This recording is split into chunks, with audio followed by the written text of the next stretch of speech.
Ngasi numidang wairam phongkiba pauniko pause degi maru oiba pau khara khangasiraga miyamda khudo tamjike oinam thoithoi amade thoksom thoithoiba anibu tekte kadina thaduraknaba wai sanarunabagi damak DGP Kampopi da thakre kuki maintain singi khuta lariba thawaldagi oinam thoithoi amade thoksom thoithoiba anibu tekte kadina thaduraknaba wai sanarunabagi damak DGP Kampopi da thakre haina Chief Minister Nongthomba Birena phongdorakli wafam asing asi thamai balila asan khongnang kongda leiba iraba sarkar de state government na sinina pangthokiba sama kongani palak suba jananeta hijam irabot ningsing thorom da phongdokibani minister MLA amadi lamdam asigi maru oibolo singba kayana saruk yadina pangthokiba thorom adida miyamna irabot ki mitamda leisu katki thorom adida chief minister Birena makha taraduna hai state amadi center lenga anina kupna khana duna phajingkhraba mayoi ani adu tekte kadina thadoraknaba kana honare amade soidina positive oiba lambi amalakani haibage thajaba lei cherak asida imung manugi miyasingna su matam kharadang pungning phadanaba honabiu haraduna iraba ningsing thoromga laikhidraba lamyamba aduna ningjaramba amade khanjaramba manipur amade India adu oinanaba aikoi puna honaminasi haiba paujil su miyamda piki makha tarakpa pauda police station tarag mapana koima mafamsing natana district area station tha taru amagasu sangdokhrei tampaki police station tarag mapanna koimba mafamsing natana sit asigi lemhauriba atai mafamsingda district area station tha taru amagasu sangdokhrei home department gi commissioner Ashok Kumar na governor gi mingda thokpa notification amagi matung inna state asigi hauji oiriba law and order gi fibam asi ngaknanaba honabada security agency sing mathau yamna chinbana district area gi state sing gi matangda kumna khanaba ngamdri maram asida district area station thamba amadi lauthokpa asi yamna aruba phibam ama oibana hauji makki oina de revenue tawbada khodong chadri haina lenga achina lawi masigi mathakda district area station asi hana lauthokiba aduda adumak lepa haina lenga achina warep laure maram adina afaspa lising amaga chama panyangkhagi nipangi section 3 gi makhada Imphal Lamphel City Singjamai Sekmai Lamsang Pasoi Wangoi Porompat Haingang Lamlai Rimbong Laimukhong Thaubal Bisnupur Nambol Moirang Kaksing amadi Jiribam Police Station koima mafamsing asi natana atai mafamsingda district area station asi makhata na hayengdagi tha taruk sangdokle hairi makha tarak poina pana pausi digi maru oiba pau khara khangasaraga miyamda khudo tamjige lana si meitei gi kuki ga soknaba natte Yelhoumi phurup ta mitop landarakpani Haopu Kom lana si meitei gi kuki ga soknaba natte Yelhoumi phurup ta mitop landarakpani Manipur thugana ba honare haiba khanglaba fawba makeup thoktriba yellow phurup sing matam leitre Manipur na karaba matamda yellow phurup singi sangjafam leiroi haina Kom Tribe Organization Beli KTOB gi president Haopu Kom na phongdokhre wafama singasi Manipur People's Front na senduna New Chikonda pangthokiba lamnyamba hijam irabot ki sama kungani suba mapokumon thoromda phongdokibani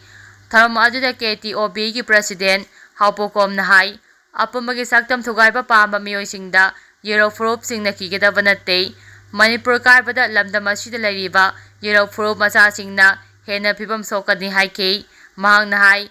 kuki singna kom asi kuki na haina pauthokpani kom amatana kuki na haikiba leite Manipur da pokpani Manipur da sigani haiki kuki singna lamdam asigi apikpa yellow phurup singbu nungsiba saduna phurup macha singi lamsing makhoigi mapta konsinuna thamli kuki singna chatharakliba thong asida laithokpa yaroi mirol kharagi matungda map asi achumu oina khankiba yai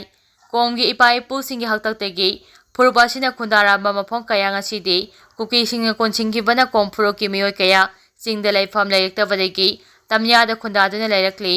yelongaidagi lamdam asida khundarakliba kom phurup pumingcha thinaba kuki singna Kom Tribe Council kawwalup ama semjinuna kom singbo lana uhanaba hotnarakliba sidagi chekseminasi komdi kom oina laigani Manipur gi apumagi saktam gi damak lepkani haiki loinina iranga si meitei singa kuki singa soknabani haina laithokpa yaba matam natte lala si Yelhoumi phurup ta mitopna landarakpani haina lauduna yellow phurup punamakna thengnaminasi makha tarakpa pauda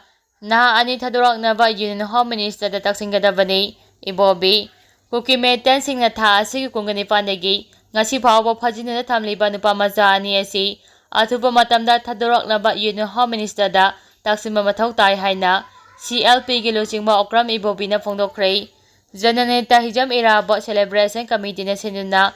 Yaskon Police Lane Laiba Manipur Dramatic Union MDU gi holda ngasi pangthokiba Jananeta Hijam Iraba ki Sahi Chama Kungani Suba Mapoko Montoromda CLP gi luchingba aduga hanagi Chief Minister O Ibobina mathaki wafam asi phongdokibani O Ibobina makha taraduna hai kuki maintain sina phajingkiba anga ani athuba matamda thadoknaba lengakna honagadabani meetei amasing kuki gi tainaba mafamsingda center forcing thamduna akamba section thorong kya lakhatle harabasu section thorong lokhapagi mamidi tadri hauji phawba lengaki maiketegi kuki maintain singna phakiba nupa macha ani gi matangda wafam amata phongdoraktaba chilebak thibani